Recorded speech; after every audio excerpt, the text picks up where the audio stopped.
The two most famous words in sports. Game 7. We get into it next on Beyond the Locker Room.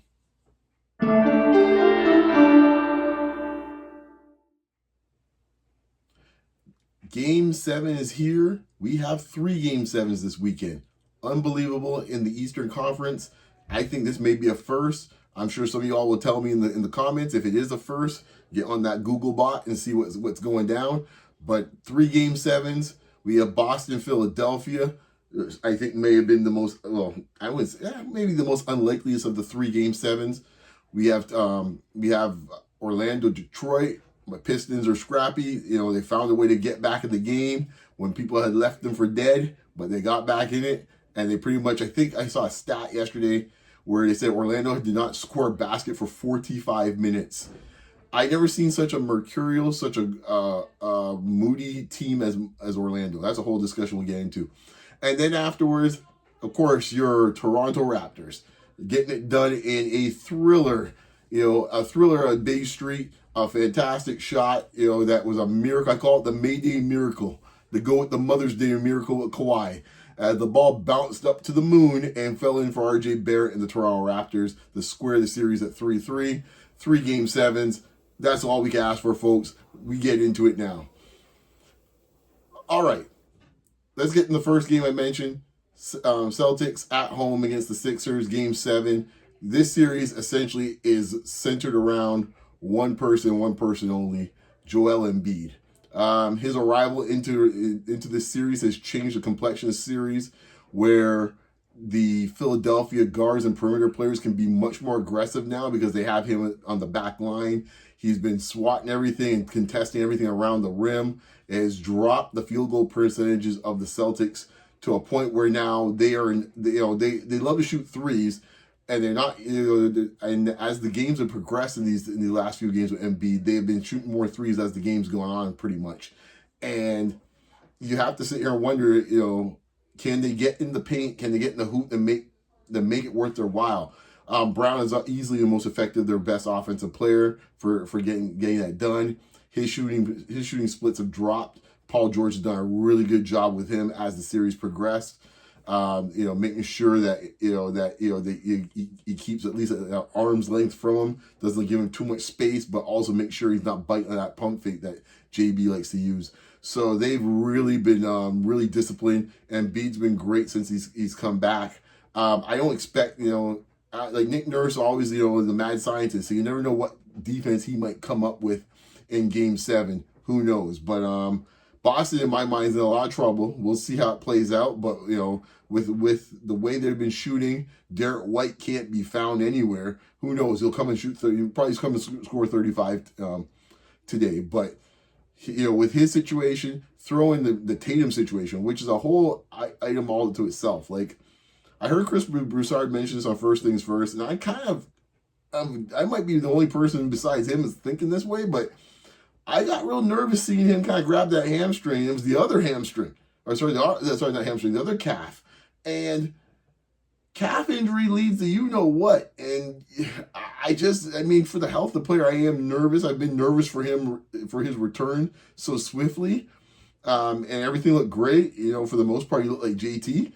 But I am concerned about that calf. I think it's the left one this time. And it's, Broussard went as far as to say, hey, he wouldn't even play in Game 7. It's one of those things where it's like, you either got to go big or go home. Like, it's hard to kind of manage minutes in Game 7 for a guy. Like, if he's going to play, he's going to play. So, I pray for everyone's health. Doesn't matter who it is. I hope everything goes okay and he gets through it.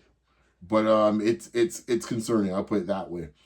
Philadelphia, those guards, Maxey. I can't leave without talking about Maxey. He's been fantastic from the jump. They have no answer for him. None. Nada. Nothing for him. Maxey's been able to get where he wants, when he wants. He's made shots everywhere. Deep threes, pull-up threes, for the corner threes, attacking the hoop, middies, you name it. Of course, getting to the free throw line. He's been everywhere. And that there is what kind of like the ace in the hole that if the game's tight, they have a guy that has shown in these fourth quarters, they got no answer for him, man. They've tried JB on him, who's arguably their best one-on-one perimeter defender, People say Derek White, who's been getting the assignment for him. He's been cooking him all series, boy. He's been frying him up, flipping him up. Like Derek White showing no resistance. So I don't know what they're gonna do on that front. And you gotta watch my man. I said before when I mentioned it, updated this series last time. The guards for Philly. My man VJ's been quiet a little bit. Watch out. He's a man that likes these big moments. Be wary for him in Game 7. Could be the X factor. On the Boston side, I think your classic X factor is Pritchard. Can he knock down shots? Can he get in the lane, get some of these floaters going, and get his floater game going a little bit and get to the hoop? He's a guy that can put up big numbers, we at least expect it. So he's my X factor for Boston. But I'm gonna be honest with you. I know it's in Boston. Kind of like Philly, man. Slightly like Philly. I'm not 10 toes down in it, but I kind of like Philly. So we'll leave it there. Game number 2. Oh my goodness. Detroit basketball. Hey, y'all left my team for dead. You had the poker sticking to say it's over with. But my man Cade and the boys said, no, man, we ain't dead just yet. We were down up to like 14, 16 points in the first half and clawed back and then put that clamps on these dudes. I don't know. Orlando is a weird team, so I don't know what to make of it. I still like Detroit. I'll be up front. You know me already. I'm thinking with my heart, but I also think with my mind. I like Detroit in Game 7. However, Orlando is a mercurial team. You don't know what to get from them, when you're going to get it. But Orlando could, like Jalen Suggs been hitting shots. Like I said before, he's been acting like he's like Dame Lillard for parts of the series where he's just hitting everything in sight. And I cannot expect that to be happening throughout a whole series. They've come back, they reverted back to the mean a little bit in Game 6 and late in Game 5. Once again, I said Game 5 drove me up the wall for them to get the 3-1 lead. It drove me up the wall in Game 4. I said to myself, like, yo, and even Game 5, actually, I was right. Can we stop? I don't know if this JB Bickerstaff, I don't know who it is that's doing this, but please, for you guards, for you Piston guards, stop dropping down on the drives from Banchero or even if Franz is out there. Stop it, okay? And leaving Bane open for wide open corner threes. Those are layups for a dude like that. Stop it. If I see Jenkins one more time do that, man, I might drive down the 401 myself, man. Like, dude, enough of this. So we'll see if they stay disciplined. Interesting little revelations happen throughout this series with Bickerstaff kind of going with the guys he trusts. Holland was a bit too wild in those games, and this is one of my points going back to the way back when with the Ivy discussion. Can those guys fill the shoes, Thompson or Holland? I think he's made the decision that Holland ain't ready yet. He's been getting DMPs pretty much for the back half of this series. Thompson, been solid, still not a great offensive player, but he's doing what he does best, which is attack the hoop. That's all I can ask for the young man. He's been fantastic defensively. And they're asking for a lot from him because he's getting a lot of the Banchero assignment. He's giving up probably about 30, 40 pounds. Because Duran obviously is getting in foul trouble playing him. So I think that was a better switch. He's a much more disciplined defender. So we'll see where things go there. I think you got to let it ride. Let Banchero do what he's going to do. He's going to do what he's going to do. But just slow down Bane. I don't know if Franz will be able to play or not because, just slow them dudes down. The rest of the others, as Shaq would like to say, and let Banchero get his, because we can't have Banchero getting 35 and then someone else join the party getting like 28. And another guy getting like 22. Can't have that. Like Kane or something like that. Oh, by the way, man, that was a chalk out line on my man Duran. Damn, it's been a rough series for my man, but I still roll with them. I'm still rolling with you, Duran. I'm still rolling with you, man. That's my man from Memphis, man. I'm still rolling with you. I know a lot of people giving it up on you, but not me, man. I feel like you're still going to be in the mix when it's all said and done, and you'll be heard from in Game 7 when it's all said and done. He's been, he's a +9 in Game 6. He only scored 8 points, but I feel he's still going to have a breakout moment. But, Tobias Harris has been fantastic. He's been the saving grace for Detroit in this series that kind of give some scoring punch to help Cade out. I think B. Stu has been really good off the bench at times. So they found some stuff there. I'm glad B-Ball Paul got some action. I said they need a third big to help out, with some of the front court stuff for Orlando. He finally moved and got some of that done. So we'll see where things stand there. On the Orlando side, before I wrap up, I'm going to tell you something, man. If Orlando loses, and I'm saying this, now I'm not trying to say this as to start something, but I always say, man, when certain playoffs and certain teams go down and how they go down, furniture getting moved. I mentioned it with the Knicks that they lost the series. I'm mentioning it now with Orlando. We'll get into Houston in another pod. I'm telling you right now, man, furniture's getting moved possibly this year if they lose this series. Because, look, man, God bless you, but you Wagner boys can't be playing for the country and then can't be ready to play for the team, in this case in the postseason and late in the season. You pay how much money playing Franz Wagner? And Mo. Like, what the heck? Like it just can't be, man. And, and we have more. And once again, he's out again in late in the season. And I'm wondering, Orlando might be saying, you know what, man, like we had enough of this. And they have a 1-2 punch with Banchero and Bane. They could get a third man to come along for the ride, maybe during a trade with Franz or something like that. But I think they might be over with it with Franz. But we'll see. Put a pin in that one, especially if they lose. Put a pin in that one. Game number 3, I left to save the best for last, man. Okay. Oh, you're Toronto Raptors. Let me tell you something, man. The scrappy Raps, man, I got to give them credit, man. I got to give them credit. Oh, boy. All year I've been suspect on this team, but I got to give them credit with the grit, man. And some strange things are happening. As the reason why I said when the playoffs started, in a way, it's good for the Raptors to be in the playoffs because we get some finality, we get some clarity on some stuff. We are seeing it right before our eyes, people, on a lot of different things. First thing, let's get the game. Scotty Barnes played fantastic. I only had qualms with him on 2 possessions, and their last 2 possessions of regulation. I'll say this, dude.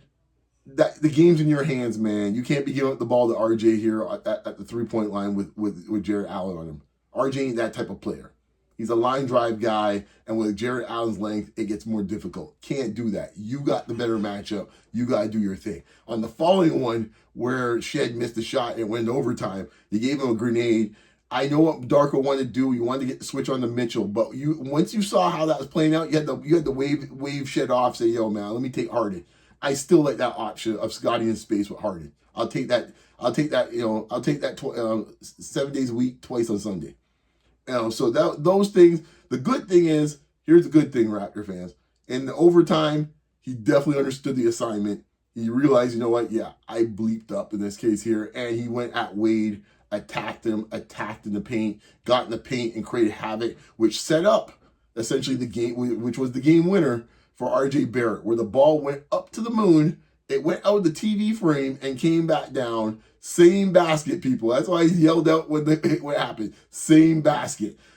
I made a joke. He said that basket should be in the Hall of Fame, man. They need to put that in Springfield. Seriously, man, because that basket, the stories it can tell, man. Wow. So Cleveland side of things, let's go here. I was giving it to Mobley. I said Mobley is a dude in this case here that I question he's a dude. But once again, if this series ends up and Cleveland loses on the home court, some furniture's getting moved, folks. Some furniture's getting moved. All the pressure's on them. And I think if you're looking from a Cleveland standpoint, you're just signing up Harden. Mitchell, I don't think is going anywhere. And I'm not sure if he's suffering from something, but he's out there, so no excuses.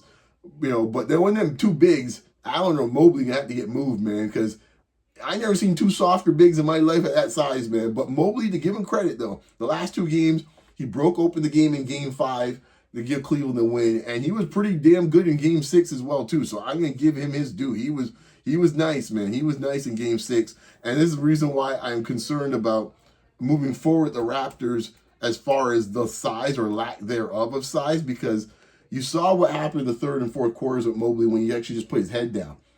Mathematics are mathematics. No 6'6" dude is gonna stop a guy at 7 feet. It's just not gonna happen. But he got but they got the job done. They literally were playing 5 dudes, 5 dudes, which is one of the reasons why I was very nervous with the Raptors in the postseason, because that the roster. I know guys are hurt right now, but you're seeing something, and I'm gonna just kind of segue to the Raptors' future and what we're seeing here from a Raptors perspective. Okay, a couple things are happening at the same time. And, it's like the chicken or the egg syndrome. Is Scotty Barnes playing this well because Scotty Barnes is playing his type of game the way he wants to freely to play it and not worrying about the Darko offense? Or is it one of these things where, I guess, or it's just more like, I guess, Darko has Darko's realized that the matchups are the matchups and forget about my offense that I want to run. Because to me, that was the biggest thing that's happened in this series. Game 2, fourth quarter, I didn't think Scotty played that great in game 2. Some people think so, and I think I've been proven right because based on the games we saw after that, that's what great games look like, not game 2. But what happened in game 2 was he figured it out in this case a little bit in the fourth quarter where he kept on attacking. He even attacked Mobley sometimes, and he dumped as far as I'm concerned, he went rogue. He's like, screw the offense, all the DHOs, and the high post Jakob crap. Let me put my head down and get the rack. I got smaller guys on me. What the hell am I doing here? We run around doing DHOs all day long. You notice, folks, all that Darko stuff that he likes to do, look for the backdoor cuts and all that, that's dead. Right? This is playoff basketball. This is the part I give Darko credit. He's moved his ego out the way, but sometimes coaches tend to move their ego out the way when they're pretty much at death's door. When it's coming knocking, all of a sudden everyone's finding religion. So now all of a sudden now we play mismatch basketball, which is the way I said at the beginning of the series that the Raptors were going to win this series. That's what they had to do. They are doing it. I said at the time, punishing the smaller guards and smaller wings. Scotty Barnes and RJ are doing so. What is also fascinating, I said this during the season.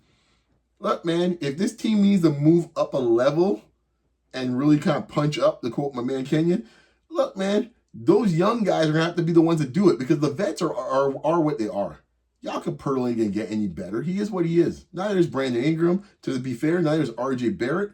Neither is Mamu or any other dudes. It had to be the kids, and to some extent, it had to be if Scotty could go another level, and that is what has happened. Who were the five on the court in the last 5 minutes in overtime? Scotty, RJ, Shed, CMB, Jacoby. And shout outs to my man Jacoby. You guys out there, man, you guys give that man no love, you Raptor fans, man. He'd be an afterthought a lot of times for Raptor fans, man. But I just be on Jacoby Island by myself, and I'm glad to see he's getting not only minutes, but actually contributing, and he's a guy that is not afraid. And at this time of year, we can't have guys frightened to pull the trigger. And one thing I know with Jacoby, and one thing I know with RJ, them boys don't be frightened to pull the trigger. And there's too many dudes out here. I said it I think on Basketball Rewind. I've said it on Spaces. I'm saying it here. I can smell a dude that ain't ready for prime time. And when I kept on saying it at the time, we got all these Mamu minutes. Mamu ain't ready for these moments, man. Now, who knows? He might come on Game 7 and hit like 4 threes, maybe. But he ain't really built for these moments. CMB should be getting those minutes. But they have to deal with that. At some point, they have to get Jakob in the game and get some minutes out of him. Because that size is killing them, man. The offensive boards, the front line of Cleveland is playing like, volleyball with each other, just tapping it back and forth. So they got to really deal with that. But overall, whatever comes to the Raptors side, they're playing with house money on Sunday. So I would say this from a Raptors perspective, folks, just enjoy the ride. Wherever it comes of it, they're playing with house money. That's the best way to be in this case in a playoff game. All the pressure's on Cleveland. They got the huge payroll. It might be the highest payroll in the league. They signed Harden. They got all that money, all these big names. And if they don't get it done, as I said before, furniture's getting moved. Anyways, I'll leave it there, folks. Game 7, the sweetest words in sports. We have a whole bunch of this weekend. Just enjoy the games, guys. We'll get back to it next time. Once again, as always, man, keep it locked. I'll talk to you next time. By the way, you know where to find me. X, IG, Facebook, Blue Sky, right here as always on YouTube. Like, comment, share, and subscribe, guys. The subscribe's for free as always. Thanks again, guys. Keep it locked. We'll talk next time. Peace.